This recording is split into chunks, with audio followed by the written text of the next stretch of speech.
শুভ দুপুর বন্ধুরা, তোমরা সকলে কেমন আছো? আশা করি ভালোই আছো। আমিও ভালোই আছি বন্ধুরা। আজকে পয়লা বৈশাখ, শুভ নববর্ষ বন্ধুরা। সবাই সারা বছরটা ভালোভাবে কাটাও, সুস্থ সবল থাকো, এই কামনা করি। তো রান্নাবাড়িতে চলে আসছি বন্ধুরা। এই যে ভাত হয়ে গেল। আজকে তো মঙ্গলবার, বজরংবলীর দিন, আমাদের নিরামিষ। আলু করলা সেদ্ধ করলাম বন্ধুরা, মাখাবো এখন।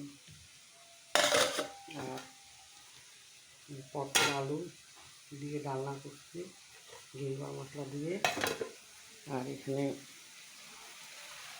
চাটনি বসিয়েছি, চাটনি হয়ে যাচ্ছে বন্ধুরা। আর আলু ভাজা করছি, চাটনি হয়ে আসছে। চিনি দিয়ে হয়ে যাবে। একটু ভাজা ভাজা করে নিই, তাহলে কাঁচা গন্ধ করবে। চিনি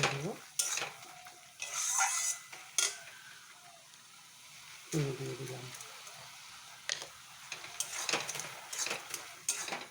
চাটনি হয়ে গেল। চলে আসে সবাই খাবার, যদি নিরামিষ